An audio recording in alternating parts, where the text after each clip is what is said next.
We're all living in a world gone geek. It's time to geek hard or go home. The website is fake, but the podcast is real. Here's your host, Grounded Geek. Hey, welcome everyone. Episode 6. Episode 6 is here, though if you count our bonus episodes, we've done about 10 actually, but there you go, really racking them up here. And a bit of trivia, we've actually had 2 listens in France and 1 in Mexico. So bonjour or buenos dias, merci y gracias for listening. We're grateful that you're listening. That's definitely not my mom. I know she's not in either of those places. So someone other than my mom is listening. They're on a VPN. That's right. Okay, don't even give her. She doesn't even know how to work Facebook, so I think we're fine. We're grateful for all of our listeners wherever you hail from. Greetings. My name is Jeff, a.k.a. Grounded Geek, and welcome to the Podcast is Real, where we dissect the latest doings in pop culture each week with a wonderful panel.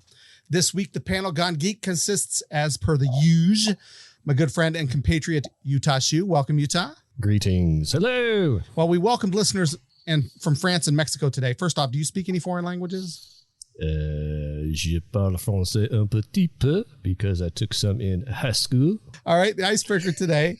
If you could be fluent in one fantasy or sci-fi language, which one would it be? Like from movies, books, comics, whatever. Oh, wow.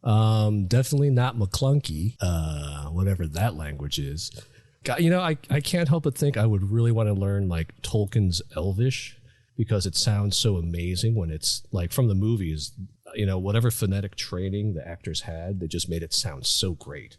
And it's just, it just seems like a really flowy thing to learn. So yeah, absolutely. Again, no McClunky. That's a good one. And for our second panel spot, we welcome back writer, editor, web dude, Lou Tambone. Welcome back, Lou.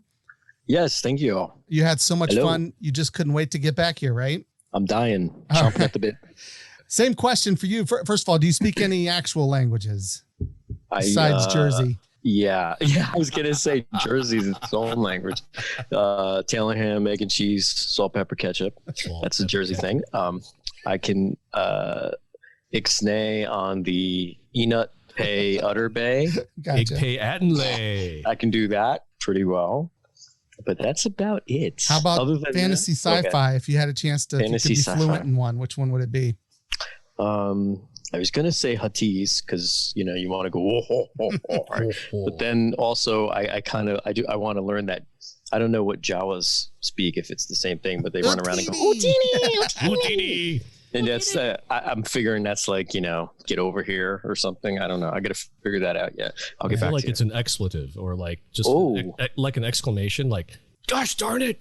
It's like only the bad words. So I have to learn just the bad words. And it's like one of those words that can be a noun or verb or not, you know what I mean? It's one of those things that if Star Wars was actually translated all of those languages into English, it would have more F-bombs than Wolf of Wall Street, I guess is what we're saying. Maybe. I believe, yeah, absolutely. Like R2-D2's beeps and exactly. stuff. Oh, actually, that's what I'd like to learn. Because they all understand them, right? That was gonna be mine too. Yep. I want to be able to know. That's a good one. No, it's fine. Take that back. It's totally fine. I want to know what in the world R2-D2 is saying all the time. That would be great. Or Chewbacca. Either one of those guys would be kind of interesting to finally really know what they're saying. As far as regular languages, I can sort of translate written Spanish if I have to. It's been fading over the years because I haven't done it in ages, but could I hold a conversation? No, unfortunately. But if I could speak a fantasy or sci-fi language, like I said, Wookiee, droid, or astromech, I guess, would be R2's language. I don't know what that would be considered. Well, it's true, right? Because like BB-8 makes different sounds. Yeah, a little bit different. That's also considered droid, right? Yeah, I would assume, right? And then like D.O. from the last movie also actually spoke a couple like single words. It's true. Yeah, he spoke English, right? Yeah. Right, mixed in there. So no, thank you. No, thank you. That's right. Yeah. That's right. Hello. Yeah. The only J.J. Abrams. The only other one I can think of is Klingon, and I used to have a Klingon English dictionary back in my college days, so I was very serious about learning it at one point. Too angry. Too angry for me. Klingon sounds like you're swallowing phlegm most of the time. It's like the German of Star Trek. Yeah, it's great to have you both on the show. Let's go ahead and get to it. It's time for This Week in Geek. That's right. It's the time on the show where we take a look at 5 interesting stories from last week in the world of pop culture. Number 1. A new game is afoot, though it's not elementary, my dear Watson. It's more like middle school or maybe even freshman in high school, depending on where you grew up. But a new film on Netflix adapts a series of books by Nancy Springer called The Enola Holmes Mysteries. The books center around Enola Holmes, who happens to be the 14-year-old sister of one Sherlock Holmes. I think I've heard of him. The film, appropriately titled Enola Holmes, is starring Millie Bobby Brown of Stranger Things fame as the title character and Henry Cavill as her older brother Sherlock. Their mother is played by Helena Bonham Carter, and apparently she disappears, and her brothers, Sherlock and of course Mycroft, assume it was voluntary and are ready to ship Enola off to boarding school, but she shall have none of that, sirs, and decides to run away to London. She has adventures that crisscross with the brothers and blah, blah, blah. It's a fun new young female take on the classic series, and it resulted in a popular series of books, which is now a film. Personally, I love Sherlock Holmes. I love a good mystery, and I love this idea. As a father of girls, they're all older now, but I was always in search of strong young female heroes to encourage them with in pop culture, and here's one for a new generation. I kind of hope it does well. What do you guys think? Have you seen the trailer for this? Or not the trailer, sorry. It's just pictures and stuff revealed so far. No, I haven't. Yeah, I was going to say there's a trailer. I was looking for it earlier today, and I was kind of disappointed that it doesn't exist yet. I love the idea. I love that Millie Brown is starring in it. I was pleasantly surprised that Henry Cavill is playing Sherlock. Mm-hmm. He seems a little buff to be Sherlock, at least in my mind. And so, yeah, I like the premise. I like the fact that they're kind of expanding the whole Sherlock Holmes kind of mythology and world. I find it funny that Sir Arthur Conan Doyle's estate is actually suing. I find that most interesting because I wasn't aware that the last 10 stories of the Sherlock Holmes books are still copyright protected and owned by the estate, whereas the first 50 or so are public domain. And so they're suing because this Sherlock resembles the Sherlock from the last 10 stories that he wrote. It's mind-boggling to me. Because he has emotions. Right. That's the legal defense. Which is... He didn't in the other ones. He was very... and they right, he was very aloof and kind of like... And in the later stories, Sir Arthur Conan Doyle gave him more personality. He started opening up to Watson and some things like that, I guess. And so the fact that anytime you show Sherlock having an emotion, you've officially broken the copyright law.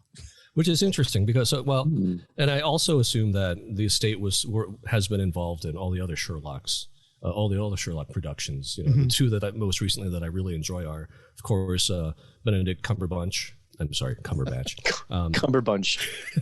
That Sherlock that he did on BBC, which I thought that series was spectacular. And then, of course, the Robert Downey Jr.'s version on the big screen. And so the estate was involved with both of those. So I guess they were okay with showing him, because both of those Sherlocks showed some emotion, I think. I don't think he was way too aloof. And so I find it interesting that I guess maybe Netflix thought this is not a Sherlock Holmes story per se. So we're just going to go ahead and... Well, they got the rights from the author of the books. Right, Nancy But Springer. She's also being... But she's named as one of the defendants. Yeah, but those books have been around for a little while. So where's... Yeah, that's another thing too, is what's the statute of limitations on something like this? I don't know. It's an interesting case. And it's too bad too, because everything sounds great. The cast sounds great. The idea, the premise behind it sounds great. From the pictures, it looks like the production value is, right up there with typical Netflix. So. Yeah, it's got indoor archery. She's like shooting an arrow and indoors. That's right. Always fun.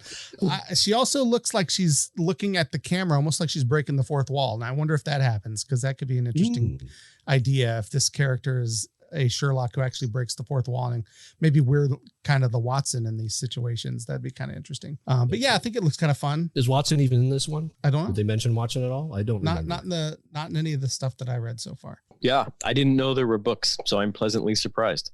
I saw the pictures and I was all excited. I thought this was a great idea, and I like Henry Cavill, so yeah, that's gonna be fun. He's a good dude. I will watch it. He doesn't have a mustache this time. Well, they can always add that later. It's all good, or take it out. I feel like it's easier for them to add it than to remove it. Sure, I mean, they can just remove all his hair. Yeah, it's all good. Make him bald. I did mention that she was 14, but I think they've aged her up to 16 in the film to match Millie's. Is that how old she really is? Yeah, I don't know 16, how old she is. So, okay, that's cool. Wow. I think they've seems like she was just 11 a few years ago. I think it's I think she's still going to be 11 next year. I think she's still going to be 11 next year. Uh-oh. I see what you did there. Number 2. All right, you don't have to be a sci-fi fan to have heard the name Asimov. His name is synonymous with science fiction, having written and edited more than 500 some books in his lifetime. Coined some of the most enduring sci-fi terms or rules, including words like robotics and positronic, 3 laws of robotics, which have all been used and adapted in various ways to countless other works by other creators. His contributions to how robots work in sci-fi is significant, but perhaps his most seminal work was the sprawling epic series of books, eventually 7 in all, called Foundation. In 1966, it won the Hugo for all-time best series, and not even all the books were out at that time. It was just a trilogy when it won that. But he returned and expanded them in the 80s and 90s, and they've been trying to develop this into films or a series for a long time. A lot of people think that it's just too massive or too expansive and spans too many years to ever really properly adapt. But now Apple TV is where it's going to finally land. The trailer dropped and holy cow, if it doesn't look amazing. Yeah, it looked great. It really, really looked great. And it was only like, what, a minute and a half of just, snippets. But yeah, wow, the production value on this is really, really great. I remember reading the Foundation series, I never finished it, but I remember starting the first couple of books back in high school.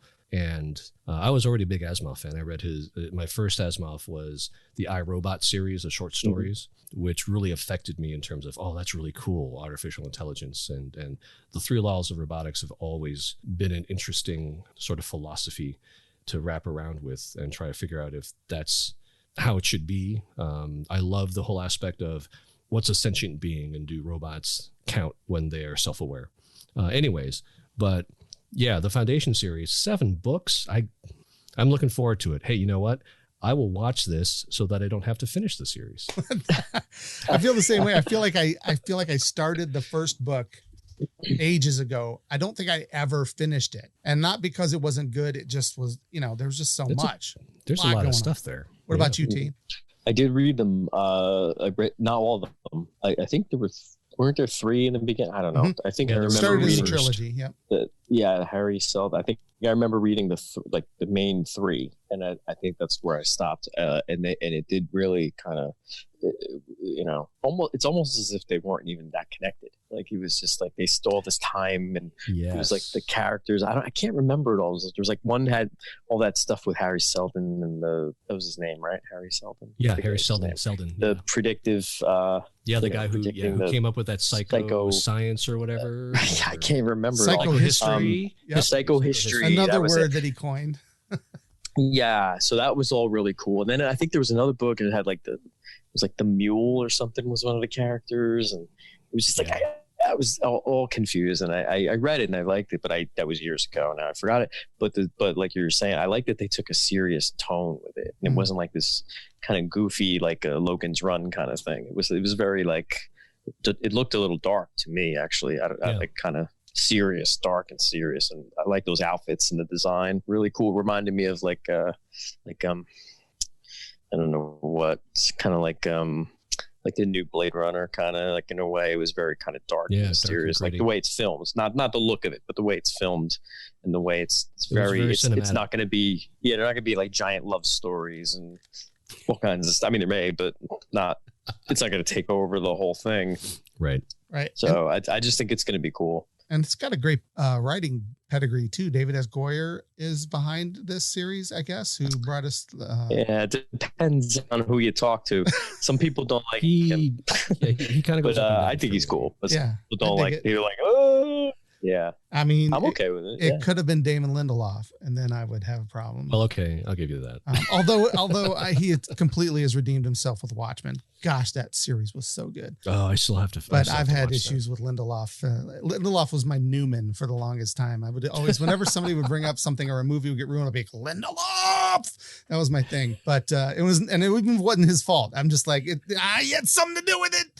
But no, and he's great. It's a little thing between me and him. He doesn't know it. Just me and him. But no, I blame him for Lost. I blamed him for ruining the Alien series and those kind of things. Poor guy. He's actually quite brilliant. He's written some really good stuff, but he gets the brunt of my jokes, unfortunately, for that. But can we just, this is coming to Apple TV next year. And can we just talk about how Apple TV is kind of killing it right now? I don't know if you guys have it, but I have Apple TV, and I was a little like, oh, great. But since it's come out, I have actually watched a bunch of shows that I love on this channel. There's a show right now going on called Home Before Dark, which is absolutely brilliant. Central Park is a musical from the makers of Bob's cartoon. Burgers, and it has half the cast of Hamilton in it. And it's flipping hilarious. The music is genius. It's just a really good show. Mythic Quest from the folks behind Always Sunny in Philadelphia. Servant. Truth Be Told is another one. They're all just great series. And then they've got the Beastie Boys story by Spike Jonze. They've got Greyhound. They're getting Greyhound, which was supposed to go to theaters. The Tom Hanks movie. But that's going, straight to Apple TV because of COVID and all that. So yeah, they're just killing it. And then they've got Amazing Stories, which people have, I haven't actually watched yet, which is surprising. I haven't watched it either. I love that show. But I love the old Spielberg series. I've been holding off because I'm waiting for my family to watch it with me. I feel like it's going to be one of those shows, but people are not as thrilled about it as apparently. But I haven't seen it, so I'm not going to say anything. Oh, and Fraggle Rock. There you go. Fraggle Rock. It's awesome. Fraggle Rock on Apple TV coming. Number 3. And speaking of Central Park, I did just earlier. It was in the news this week, as well as another animated show from Netflix, Big Mouth, because actresses from each of the series this past week stepped down from roles they were playing. The reason is because the two women, Kristen Bell from Central Park and Jenny Slate from Big Mouth, are both white, and the characters they were playing were biracial. And Slate said black voices must be heard, and she walked away from the show. Kristen Bell also, though the show has said that they will find a new character to keep Kristen around, but they're going to recast the character that she played. This is certainly a great step. Folks on Twitter, of course, are divided. Of course, saying folks on Twitter is divided is like saying water is wet. There are a lot of folks arguing that it's just voices, black voices play white characters or other blah, blah, blah. It's a mess over there as usual. But this is about representation of a marginalized group. And there are enough white characters to go around. This is a whole nother thing. But casting a minority character with a non-minority is just a form of privilege at its core. And it further marginalizes people, which of course is wrong. So good on them. This is a great step in the right direction. Hopefully we'll get to a point where those casting decisions wouldn't have occurred in the first place. So hopefully we'll get to the point where those decisions will be just natural. It won't be something we have to backtrack and fix later. What do you guys think? I don't know. I think sometimes it has to do with who knows who and who's worked with whom in the past and all that kind of thing. Like, look at all those Tim Burton movies. I mean, how many times has he used the same people? It's like the same. So like it could have been maybe she worked with someone in the past who's involved on the show and they said, let's bring in Kristen. But it probably was that innocent. It had nothing to do with thinking of, race or anything like that. But this whole, how it happens, I don't know. We're not there. We don't really know. But I think the good thing about this is that no matter, you can take the debate in any direction. Oh, it's the voices don't matter. The people, the colors don't matter, blah, blah, blah. It's just cartoons, yada, yada. You don't see them. You don't care. It doesn't really matter. It's the point. Right. It makes a point.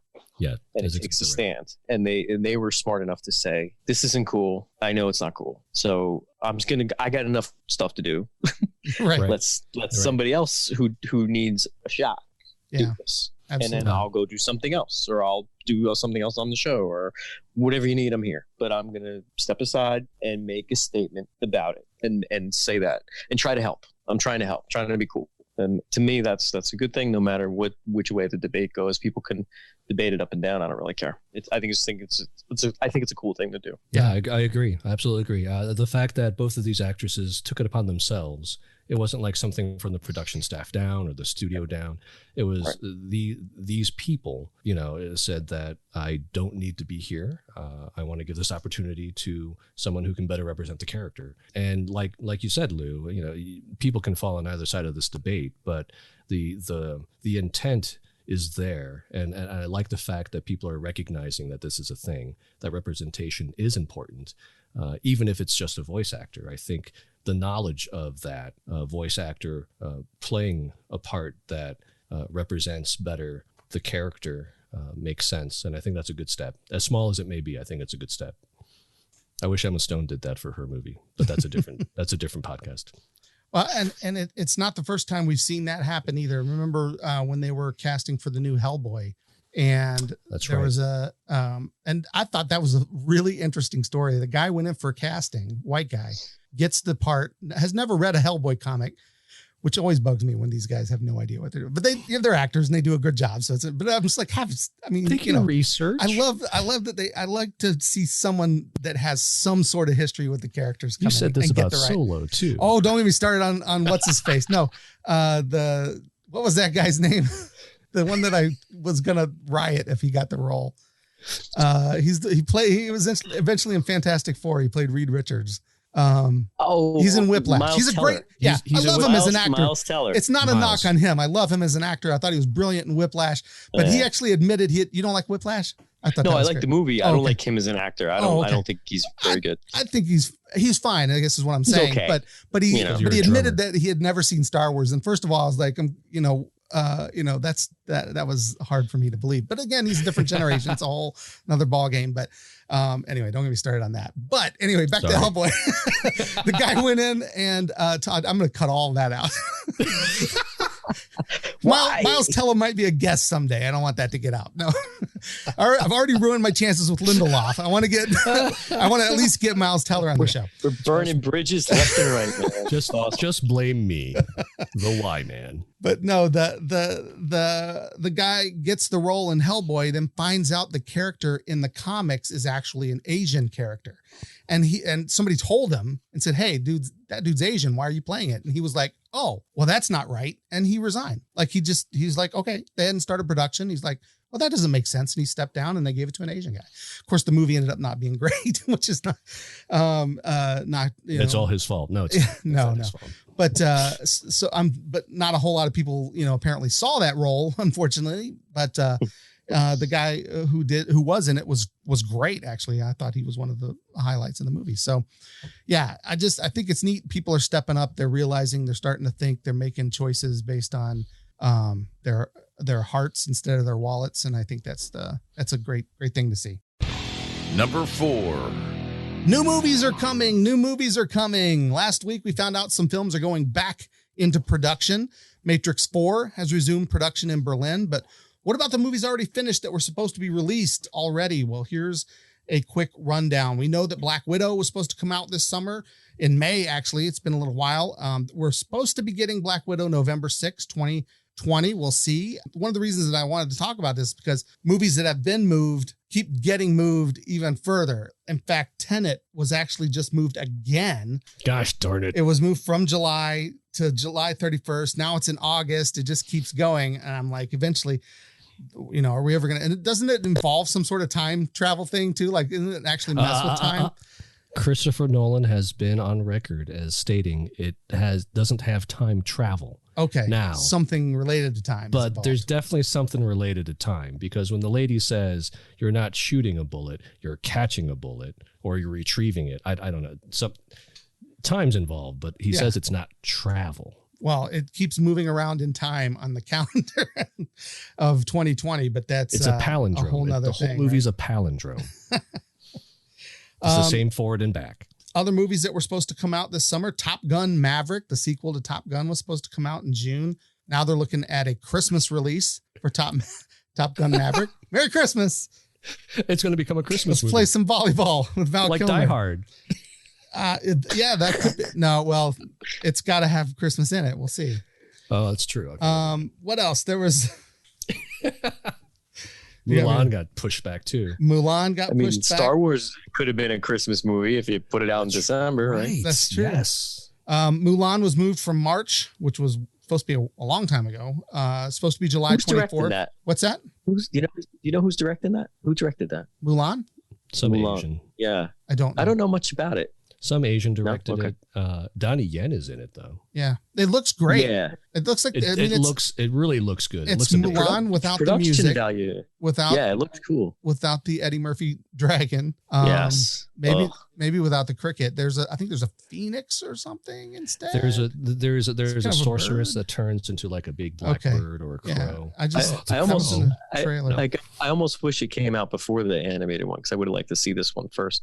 Yeah, yes. I was excited about Mulan, the original, because I just love the fact that Disney was actually making an Asian story with Asian characters and an Asian cast. I mean, come on, Ming-Na Wen, who looks exactly the same now as she did then.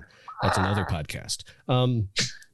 But yeah, I was disappointed in the fact that they really watered down kind of the main story of it and really kind of made it into a Disney happy-go-lucky Broadway musical versus what they're doing now, which I think is brilliant. I love what they're doing now. I can't wait to see it. Mm-hmm. Okay. Sorry for the sidebar. No, that's fine.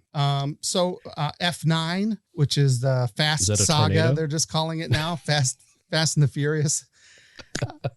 That was supposed to come Diesel out again. That was supposed to come out in May and is now going to be in April of next year. I mean, we got to wait until next year for that one. And that's not, and no one cares. That's not very fast. Wonder Woman's right. She was supposed to come out in June, then was moved to August. Now we're talking about October 2nd for Wonder Woman. I'm really very curious about that. I really like that first one. I want to know how Steve is there. Yeah, that's it, man. I'm like, how are they bringing him? Yeah, I don't know. Not going to say it. Mm-hmm. I hear you. I'm right. Jordan Peele produced Candyman was supposed to come out in June. That doesn't seem like a summer movie for me. I feel like that's definitely an October movie. Definitely do Halloween, better in the fall, right? So they're actually moving it to September 25th. So I don't know if they're moving it because of COVID or if they finally realized this is probably shouldn't be going up against Black Widow. Come on, it's going to be the feel-good movie of the summer. Yeah. Come on. It does look like a feel-good movie. Definitely needs to be moved to the fall.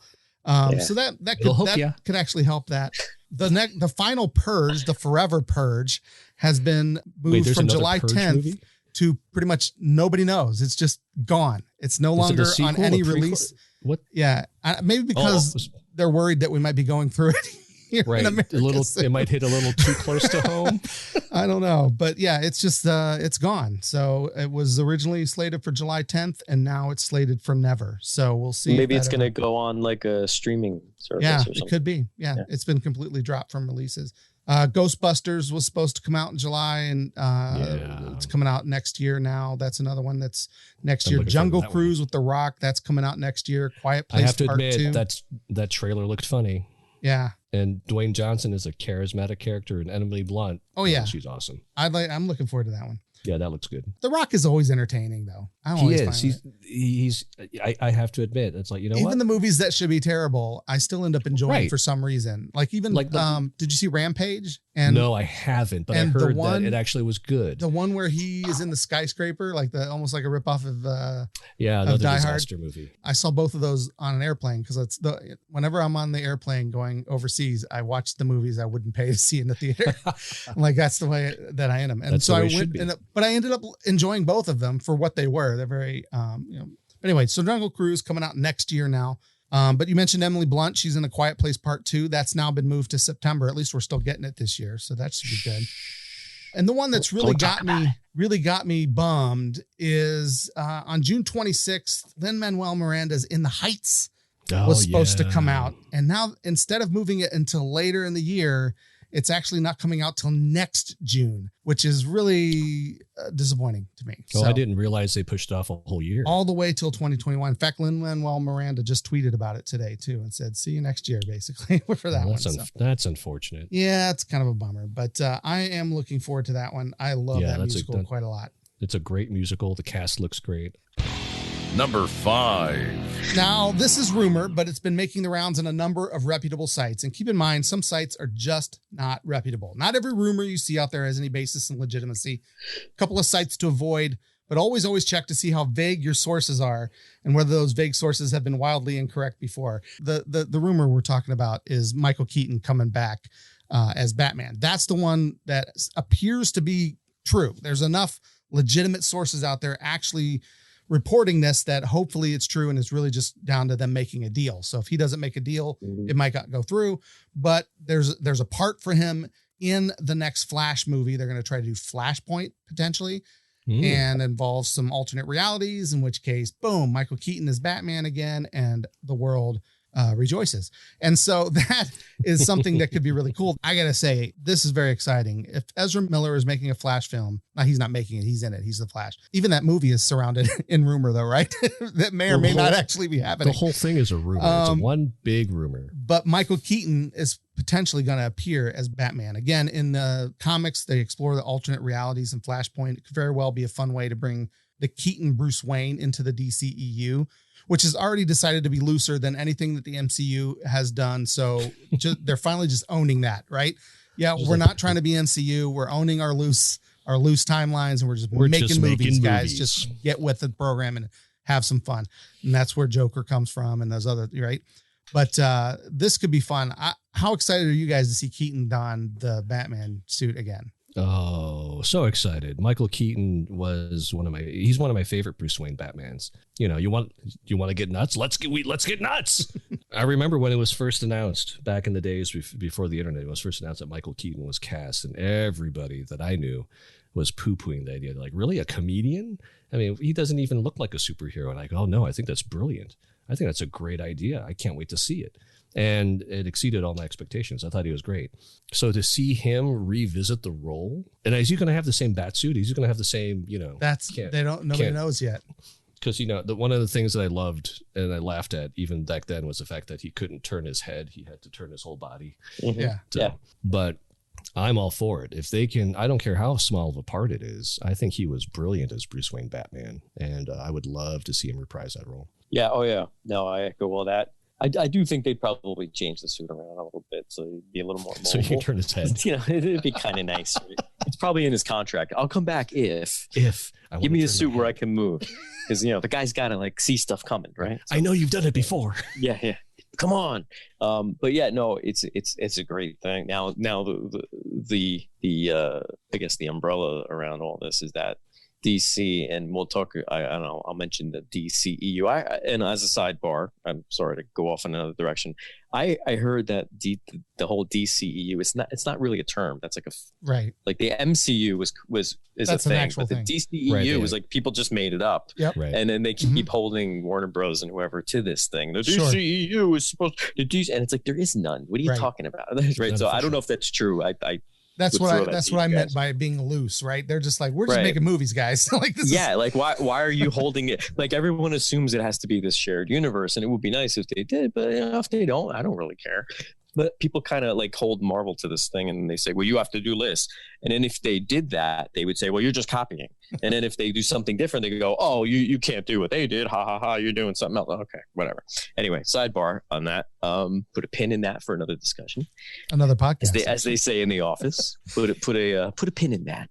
We'll circle back. We'll table that discussion. I think that the Marvel, not Marvel, DC and Warner Brothers and all them have a unique opportunity here to sort of, if they wanted to go in that direction of like a Marvel type of universe shared thing, this is the thing to do it. Now, I'm not a huge fan of doing these films and then doing some kind of event like right out of the gate. Like why not? Like even Justice League was a little bit rushed. Like it was like they did a couple of movies and boom. Hang on a second. Hang on. Very rushed. Now a little bit's got to be an understatement. Yeah. Talk about Fast and Furious. Yeah. Now I'm one of those stupid people. I like all those films. Like I like them all. So everybody's like, oh, suck. And I'm like, I liked them. I had fun. Anyway, so I just think that they have a unique opportunity here to do this. If they're going to do this Flashpoint thing, and I hate to use the R word, but it could be like a reboot in a way, like a soft reboot maybe.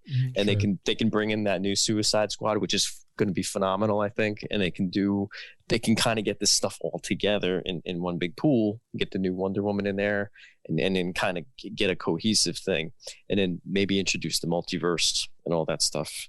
So that it kind of makes everything come together. And you could say, well, these things that happened before with Affleck and whatever, they were over here, and now we're doing this. And maybe the Flash is like the key to it all. Like he kind of goes from universe to universe or something. I don't know. Yeah, that does give them a lot of options. I think it's a very strategic move. And you guys were talking like, if it happens, I don't know if it's going to happen. I think it's going forward. I think they're going to do it. And it would be, I don't know. I just think it would be interesting. But again, how do you just jump in with a big event like that with established characters and things? Like you have to, so that's maybe the key in bringing back established characters that we've already seen, like Michael Keaton's Batman. So we already know that exists. It's already been done. It's not tied to this universe yet, but now it will be, right.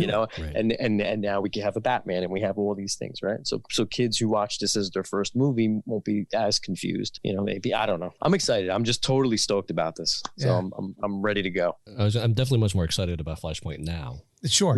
With that news. Yeah. Yep. It truly could be epic. And all this talk about Batman has me also remembering we lost a phenomenal director this past week, Joel Schumacher, rest in peace. And while his Batman films certainly generate some controversy in geek circles as far as like whether they're good or not. And I'm glad this is not a video podcast, so you guys don't have to see what I'm seeing right now. But they're part of the Batman catalog, and they're part of what we're discussing after the break. So don't go anywhere. When we come back, we're going to discuss Batman on film. We're going to rank the films. We're going to rank the Batmen. Holy list makers, Batman. We'll be spending some quality time in Gotham up next. Hey, everybody. We hope you're enjoying The Podcast is Real, which is the official podcast here at World Gone Geek. We hope you enjoy the website, worldgonegeek.com, which is a parody and satire site of pop culture news. We really enjoy doing it, so we hope that you enjoy reading it and listening to the podcast. But many of you have asked, how can you help? What can you do to support the podcast? Well, most importantly, spread the word. Let people know what's going on. Follow us on Facebook. Follow us on Twitter, follow us on Instagram, share the tweets, share the posts, share the grams, whatever. All of those things go a long way in letting people know that we're here. People jump on these things and listen to podcasts mostly via word of mouth. So tell people what we're doing. We'd love that. Another way you can support us is by, in your favorite podcast app, find a way to give us a review. Give us 5 stars, tell people that you like what we're talking about, whatever. But if you were to vote, especially on Apple Podcasts and on Spotify, if you were just to click those favorite buttons or those stars, that would be huge. It helps us rise up the list. It helps us be noticed by more people, and therefore more people will start to listen. And finally, if you'd like to get involved in a really concrete way, we do have a Patreon account, patreon.com/worldgonegeek. We have several tiers there where you can actually support the podcast financially, even as low as $2 a month. Did you know that if we ended up with 10 patrons at just $2 a month, that would help pay for one of the hosting costs for one of the things that we're doing here? So we would love it if you'd be able to do that. We totally understand if you can't. There's plenty of other ways to help, as I said before. But I do want to let you guys know about the Patreon account, because right now this would be a sponsor break and we don't have any sponsors yet because we just got started. We're just getting rolling. Once we have a lot more listeners and a lot more of a following, we could maybe look into that. But in the meantime, we'd love to have your support in all the ways that I just described. If there's any of those things that you feel in your heart that you'd like to do to be a part of the show, we'd appreciate it. Most importantly, though, I am so glad that you are listening. Thank you. Thank you for downloading this podcast and listening, because that means the world to me. We're not just talking out into the air, that there are people on the other end actually appreciating what we do. Thanks so much for being there. Let's get back to the show. All right, we're back, but The Podcast is Real. With me still on the panel, Utah Shu and Lou Tambone, and we have been having a great time talking about all the news and stuff that's going on in pop culture this past week. But now we are going to stop and take a break and talk about one of my favorite superheroes of all time. He was created by Bob Kane and Bill Finger. The Batman made his first appearance in Detective Comics number 27 in 1939, and he was evolved over time, and his origin, driven to bring justice to criminals by the death of his parents, was in number 31. And about a year later, in 1940, he was joined by the boy wonder, Robin. So he'd have someone to talk to. That's literally why, so that he could have a Watson. So I'm not kidding. That was they're like, he needs somebody. Dialogue. Yep, you to dialogue with. Out. Yeah. Let's give him a teenager in his underwear wearing. Okay. Stop right there, please. Thank you. And then actually in issue 38, he gunned down some giants or whatever. And that was the last time Batman ever used guns or killed anybody, which is obviously changed in some of these movies. And depending on what you consider a gun and what you consider killing, I guess. But it's been interesting. The rest is history. He existed in countless comic incarnations, films, cartoons. He's a founding member of the Justice League and is arguably one of the most well-known and beloved comic book characters of all time, up there with Superman and Spider-Man. In fact, he's the only reason I had any DC comics ever. Like, I was never a huge fan of Supes or any other DC characters. For me, it was make mine Marvel, and Batman. And Batman. That was how it was. I'm right there with you. I religiously watched reruns of the 1960s TV show. I love that 1960s film, the shark repellent, and the I'm telling you, the tensest moment in movie and ever made in movies. Like no one's been able to top it. He's trying to get rid of the bomb. Batman trying to get rid of the bomb. Right? Like that was the greatest. Around. Greatest he's about to throw it off film the dock, history, and they're like a duck and the ducklings. He's like, and of course his line, and the nuns. Some days you just can't get rid of a bomb. Oh my gosh, Adam West, yes, he's the best. But even though the campy elements were not the dark and gritty detective that I'd come to love in the late 70s and 80s, I still loved that take on it. And then in 1989, Tim Burton finally brought The Dark Knight to life on film. And after that, films went through varying degrees of dark and camp kind of mixtures, and finally resulting in Christopher Nolan's trilogy and the current rather awkward attempts to create what fans are calling a DCEU, but isn't actually That's a good word, awkward. Yeah. But today we're going to discuss the movies and rank them. And then finally, towards the end, we're actually going to rank the Batmen, the men who've portrayed him on screen. And let's start with you, Utah. Okay. When I thought about ranking the Batman movies that have been in the theater, Mask of the Phantasm instantly popped in my head. There's something about, well, first off, the story is excellent. It's just really well written. The premise is great. And the fact that, and the animation style, because it's, based in the first Batman animated series with that very Art Deco vibe to it. And then you've got that great voice cast. The voice cast is outstanding in this. And so Mask of the Phantasm pops up as probably the Batman movie that I've seen in the theater that I really, really, truly enjoy. But in these top two or three, that's really, really close. After Mask of the Phantasm is Christopher Nolan's Dark Knight. Heath Ledger's Joker was fantastic. I like the fact that Batman could turn his head, but that's a really nitpicky thing. Still on that. I'm never going to let it go. But I like Nolan's take on the whole kind of realistic, gritty, sort of dark vibe to it. And, people can say what they want about Christian Bale's Batman voice, but I thought he did a great job as Bruce Wayne Batman. And then the whole story of The Dark Knight, I thought was really compelling about how the Joker was betting on people just being bad at their core, and he was wrong. So, and then after that, Tim Burton's Batman, because Tim Burton brought Batman to the big screen in a big way.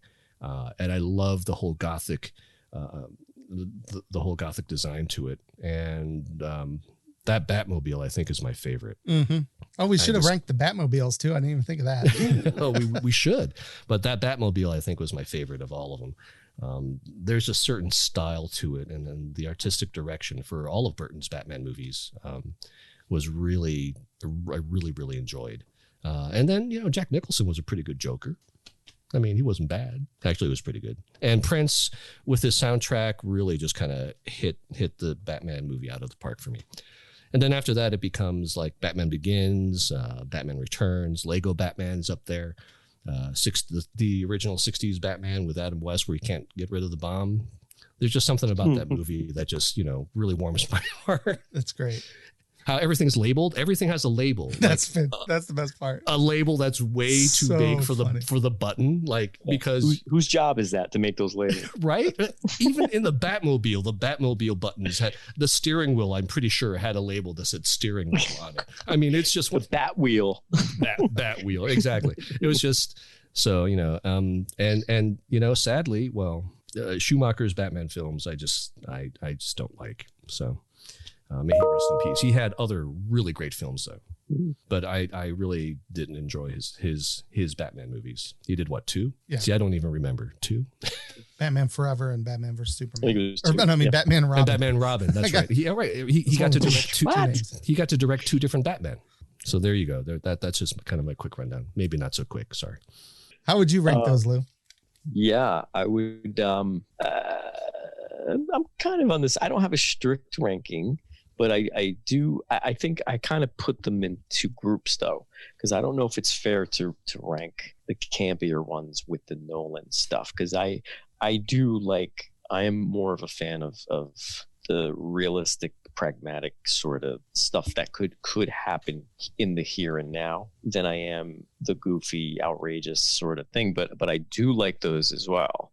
And I think that they're just two different types of entertainment in a way. Mm-hmm. So when you take the 60s show, it's just a lot of fun. Mm-hmm. And I really do enjoy that. I enjoy that. And the movie, the 60s movie, the Batman movie with the bomb, of course. It was the bomb. And yes, the shark repellent. So I enjoy those for what they are. And I put in my mind, the Batman films went on a journey. So they were goofy and campy because they came out of comic books. And I guess people thought they have to be little kitty or goofy and accessible and whatever. And then you get through the 60s, then you get to Tim Burton, and it's really, really cool. And I think he married that sort of stuff together. He had the campy, he had a little bit of serious. He kind of like threw it all together. And then his wild designs, which are just outrageous and colorful. For a guy who does a lot of black and white stuff, there's a lot of color in there too. Like he really has a great visual mind. So those movies were fun. And then it goes into the Schumacher stuff. It feels like he tried to take the reins and do his version of a Burton thing, but it didn't work. Yeah, it didn't work. But if you want those two actually felt more like the old show to me. Like they were just so goofy and random. Yeah, they were very campy. Yeah, and maybe that's what he was trying to do. Yeah. I don't know. Maybe that's what they told him to do. Who knows, right? So anyway, those aside, I'm not saying I like those better than anything else because they're clearly not great, but I think you have to kind of put those in one bucket, and then they get more serious after that, after the Schumacher stuff, and then you get into the Batman Begins and the Dark Knight and the Dark Knight Rises, and I think I'm gonna say something controversial. What? Yeah. So don't everybody hate on me, and please don't yell at Jeff in Utah. I am going to say that I liked the Joker. I am not like one of those people that gushes over the Heath Ledger thing. I think it was good. I think it was great for the film, but he's not my favorite. Like he didn't feel like the crazy Joker to me. He felt crazy in a real world, insane way, but it wasn't I needed a little bit more of the maniac of the Nicholson's, like the kind of goofiness, like even though it was a serious movie, like I needed a little more of that goofy stuff, and not so much the hard violent nutball, like he was. I mean, I did like it, and I think it was great for the film. So I'll just say that, but I don't gush over it. And I don't go, oh my God, that was the best Joker ever, because I don't know if I agree with that. If I look at the history of the Joker and I take him out of that and I compare it to all the Joker history, I'm a little bit like, I don't know. So that's just my own take on that. But I did like the Nolan films. I think they're fantastic. I like those. And I'm also one of those idiots that also likes the Affleck stuff. So you can yell at me. That I'll let you yell at me for. I don't really care. I think he was great. I didn't like the films he was in, but I thought Ben Affleck was a good Batman Bruce Wayne. Mm-hmm. I thought he played the role well. Yeah. Yeah. I thought he was one of those ones, kind of, we were talking before about how you were saying when Keaton was cast and everybody went, oh, a comedian, I don't know. Like when I heard Ben Affleck's going to be Bruce Wayne, I was like, oof, I don't know about that. But man, was I wrong. Like I really think he did it just felt really good. And he felt like the Frank Miller-ish version in a way too. Like he was kind of like a little bit bigger, and he was built a little bigger, and the suit was bigger. It just felt like, I don't know. I really got a kick out of that, and I dug it. Yeah, and I mean, you could say what you want about the films, but I did like it. But as far as favorites, and I know I'm going on a little long here, I still think Keaton is my guy. Like I just something about the way he is in that role and the way he played it and his mannerisms and stuff. Like I just really bought it. I believed it. Give him a better suit, and it's like, woof, off to the races. I'm good. Yeah, that's why I'm so excited. That's why I'm so excited about seeing him in Flashpoint. If that really comes to fruition, I would love to see that role again. I would love to see that character again. Yep, I am on board with that. So I don't know if I missed anything, but that's kind of where I'm at with the Bat rankings. So I was kind of like you, but then I decided that I would just go ahead and put them in an order based on how entertained I was by them, regardless of whether or not they, one was campier, one was the other. But I was like you. I was like, can you really compare?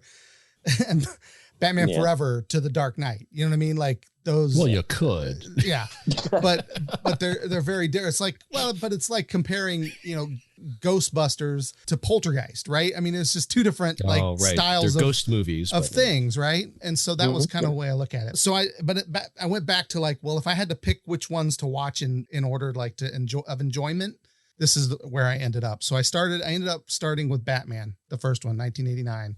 And I at first I wasn't quite sure because it was a real close between this and the second one.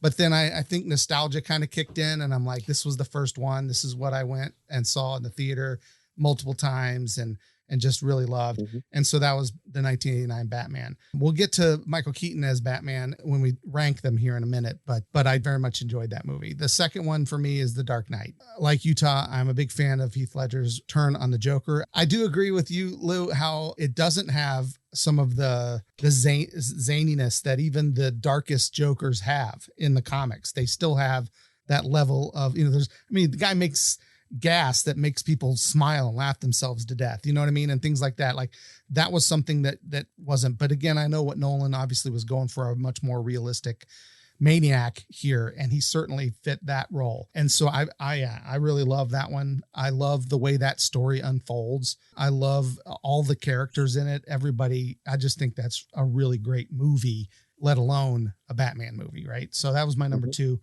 And then Batman Begins falls in right after that because I really enjoyed that. I thought that was a great way to launch us into that story. And then I went with The Dark Knight Rises. So Nolan kind of rounds out in my top four. Like he gets all of his movies up there for me. The only one that topped it out was the Tim Burton one. And that's because, again, I don't know if it was nostalgia or if I just really, I think the Tim Burton one, I think, is a great conglomeration of a little bit of the camp and a lot of the Dark Knight. And it's like, and I feel like Jack Nicholson was almost like this, like a crazier Cesar Romero. Do you know what I mean? Like it was what if Cesar Romero was homicidal? Like not just, you know what I'm saying? Right. He was turned up to 11. Exactly. And so I feel like that's what Jack Nicholson was going for and maybe even what Tim Burton asked him for. But so I think that's kind of why it's got just enough of both, but not too much of the camp like Schumacher's where it falls apart. Do you know what I'm saying? So that's why I think it's number one for me. So after The Dark Knight Rises, the Batman movie, 1966, pops in there above a lot of the other ones, which again, it's a completely different type of movie. But again, from the enjoyment factor, it's just, if I had to put one of these DVDs in, you know what I mean? This would be the one I would pick over the next four. So after that, it becomes Batman Returns, which isn't bad. I'm not knocking it, but it was not as good as the first one. This was the first movie that started the trend of too many bad guys. Yes. And so that was a problem for me. It also took some wild leaps from the comics, which I'm okay with. Go for the origins. Yeah. But if you're going to do it, at least do it in a way that I like. And I thought the Catwoman one was not well done.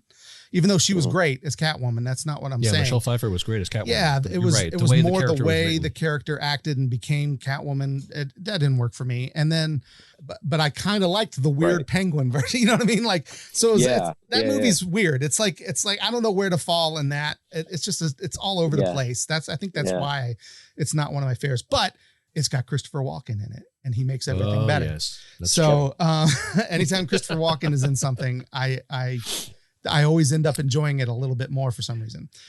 So I'm going to credit him for being a large part of that. But anyway, Batman Returns. Then you've got Batman Forever. That's the one with, because even though it's campy and crazy and that's Jim the Val Carrey's Kilmer one, right? Yeah.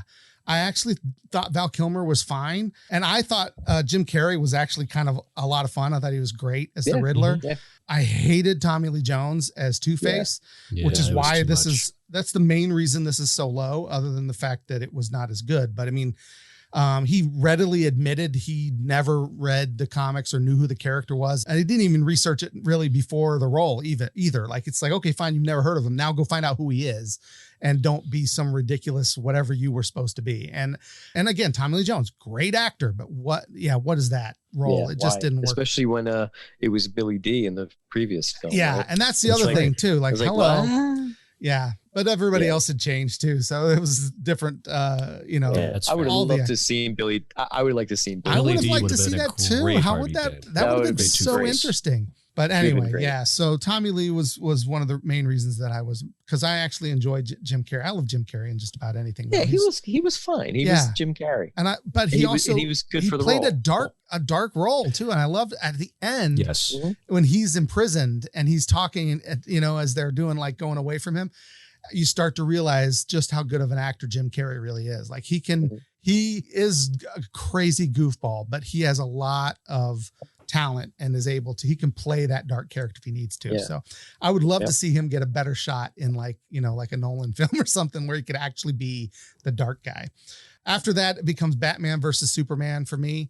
And like you guys said, I'm the same way. I thought Ben Affleck was great. The problems I have with Batman versus Superman and Justice League have nothing to do with the performers that are cast in those movies. I think those guys do what they can with what they have, except for one casting choice, which we won't get into, but Lex Luthor was totally miscast. And as much as Jesse Eisenberg is a decent actor, he was miscast as Lex Luthor. I'm not a fan. It was a weird cast. It did not work as Lex Luthor for me at all. And that was a problem. No, the problems I have with Batman versus Superman are story driven and, trying to smash too much, trying to do too much too fast, rushing everything. That was, Martha. And Martha was ridiculous. Yeah, there's just, it wasn't well thought out. That. Everybody hates it. It didn't even hit me till I saw it. And I was like, oh, that's pretty cool. And everybody was like, that's so stupid. I'm going, I thought that was kind of neat. I'm an idiot. No, it's just a weird coincidence. A weird coinky dink. Right? Yeah, but why would that weird coinky dink just suddenly be in? I don't know. It just. There's so many other ways that could have been resolved that felt the weakest, I guess, is what I'm saying. I guess. But even I was kind of like, wow. Like it stopped. It made me stop and think too when it was they were stopping and thinking. And I was like, oh, yeah, look at that. That could. Ooh. And then all of a sudden everybody hated it. So sorry, Zack Snyder. And then finally at the end of Batman and Robin is probably the worst Batman movie that I've ever seen in my life. And that it's pretty bad, man. Arnold Schwarzenegger to man, is it funny though? It is. It is. All right, chill. Oh my God. All the puns. It's great. It went double down on the camp and it just but it didn't do it well. Do you know what I mean? Like it was just, it's still entertaining to watch because of how bad it is. That's, whereas the camp in 1966 is fun to watch because it's fun. They knew and they were intending to be campy and they did it. You know what I mean? And this, it was like, I think they were still intending to be campy, but they didn't do it well. Like it was like, it's not well done. I feel like they didn't really commit, but I actually do remember laughing at Robin using the holy whatever Batman line. I forget what it was. Were they were climbing into the lair or something? It was like holy metal Batman or something. Holy like metal, that. And it was actual metal that was. And it was actual with holes in it. Yeah. And why is it that everyone in the world just can find the Batcave? It's just like they just roll down the step. Right. It's just it's like, oh look, it's the Batcave. Right. Yeah. Somebody is not doing their job if the Batcave is so easily accessible. Wasn't it like when they had what's her name was Batgirl and she was like, oh yeah, from Clueless. They were like, oh yeah. They were like, oh well, how'd you know that? And she's like, oh, I found the Batcave. And they were like, okay. It's like what? Did they look at Alfred and go, huh? Was it you? was it me? And the obvious. We should talk about Alfred's too, by the way, at some point. Yeah, that's true. Because I really like Jeremy Irons as angry Alfred. I thought he was great. Yep, I like him. I like Michael Caine. I did like the Alfred in all the Alfreds have been decent. All the Alfreds have been good. I've enjoyed them. Yeah, you should see the ones in the 40s serials. They're horrible. That's funny. The best one is in 1966. I used to love it whenever Batman and Bruce Wayne needed to be someplace at the same time. And Alfred would have to wear the costume. Did you ever see that one? Yeah. And it was like, nobody knows. Here's it's Alfred wearing the Batman costume. And Adam West is Bruce Wayne at that point. Yeah. I like when he would call them and he'd have to have them talk to somebody. So he'd put the two phones together and like have them talk to each other. Alfred was a genius, man. Oh, they're fantastic. What about Batman? Like who was your all-time? I think you may have already admitted which one is yours, Lou, right? Yeah, I'm good with Keaton, but I really did like Ben Affleck. I gotta admit, I'm sorry. I just thought he did a great job, like especially as Bruce Wayne, and that's where I usually look to. I look to the Bruce Wayne side of it as opposed to anybody can put the suit on and run around. It's funny, and then they got stuff people doing stuff, and it's like whatever. Like, but it's the Bruce Wayne part that really gets me, and Affleck sold it, man. Like I really felt a lot of his. Pain and emotion, and even in Justice League, so when he was going around trying to recruit everybody, like he was really like the driving force in there. I just thought I thought he did a great job, but I enjoyed, like, for the same reason, Jeff, for the same reason you said, is that when it came out, 89, I was like 19, and I had a buddy who worked at a theater, so I was going to see that movie just as much as I could. It was great. I think I would say, what would you think? Well, I'm just gonna to touch on what you said before. I almost wondered, like, when I was trying to think of it, I was wondering, do we divide this between best Batman and best Bruce Wayne? Because I don't think they're necessarily the same actor. Because you said Michael Keaton for Batman, so did I. But I don't think Michael Keaton was a great Bruce Wayne. That's always been my complaint. Like, as Bruce Wayne, he's still Michael Keaton. And I love Michael Keaton. That's not a knock. But it like, he didn't come across as the suave, debonair. But Ben Affleck did. Like, Ben Affleck was the kind of the businessman, the guy, because Bruce Wayne is supposed to be this playboy which Michael Keaton can do. But he didn't strike me as the businessman. Like, Batman or Bruce Wayne is supposed to be like stockier or square jawed, and that was just not Michael Keaton. So I guess that's the way. It might not be the same. That's true. Go ahead, you tell. No, I was going to say that, and this is kind of weird because for me, Kevin Conroy and Mark Hamill are like the best Batman and Joker in my mind, because just their voices are so ingrained for me as being like kind of the epitome of those characters. Mark Hamill's Joker is just outstanding. But anyways, in terms of, I don't know, best Batman, I think Lou's right. You make a great point that it's really the Bruce Wayne that's going to matter, because anybody can put the suit on. We just talked about Alfred putting the suit on, for crying out loud. And nobody noticed. So I do like Ben Affleck's turn in as Bruce Wayne. I really bought into him being, kind of weathered and worn and a little cynical, and I bought into his pain seeing the buildings come down, and his anger at Superman because of all the collateral damage and everything else. His performance really brought me into that kind of character, and I thought he was great. I mean, he really pulled it off, in my opinion. Christian Bale was okay, I thought, but at the same time, I don't know. I think Ben Affleck is really top on there. I think George Clooney would have been great if he was in a better movie. But yeah, maybe. Maybe. But I disagree with Jeff a little bit on the Keaton bit of it, though.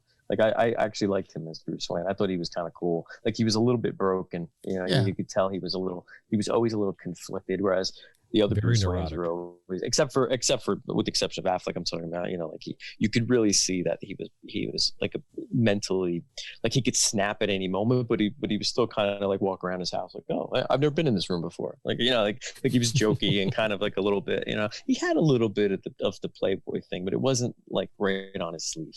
Right. Yeah, I like that. And he was into Vicky Vale and all that stuff. So there was some stuff going on.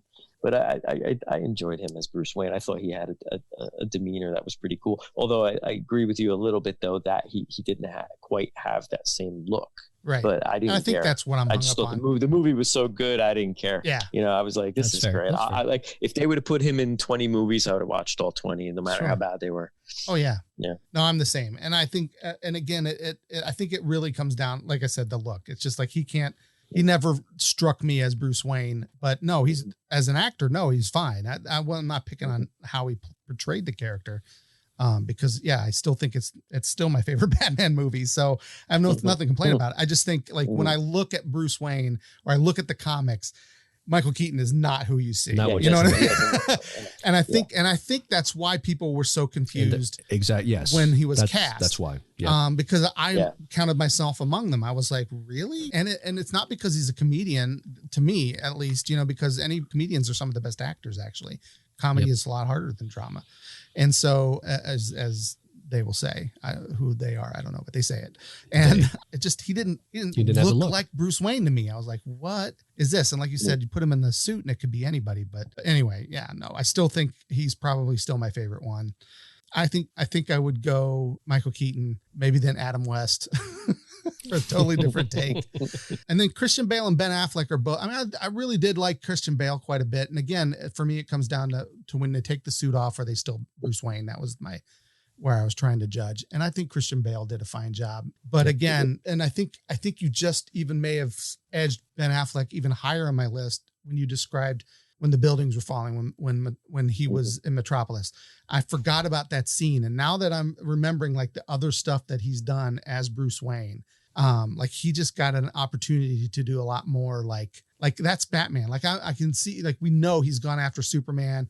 We know that, I've read enough comics to know that Batman has a contingency plan for Superman, for every possible contingency, for every possible villain, for everybody. He's outthought everyone in the DC universe, right? He's the best detective. That's why everybody says, "Oh, Superman is the greatest and will beat, Batman." But no, I'm like, you've totally underestimated Batman if you think that he can't take on most of these villains. Yeah, he's like the Sherlock Holmes of the DC universe. Like he can't mano a mano beat Superman, but I bet you he can find a way to beat him. You know what I mean? That's Batman. That's why I love him so much. And that was coming across in that. That was the Bruce Wayne from the comics. So I like Ben Affleck. He was doing like some sleuthing in those Batman, Superman, and all that when he was like kind of trying to figure out who Wonder Woman was and sneaking around. And he just had all those files. He just wanders downstairs into the server room. There's no security. Yeah. She kind of she outsmarted him a little bit. Well, the whole security thing, I mean, you never know. Like he could have, hey, Alfred, shut off all the cameras. Right. Yeah, but this is Lex Luthor's. This is Lex Luthor's place. You know what I mean? Like, I get it, but it was a little.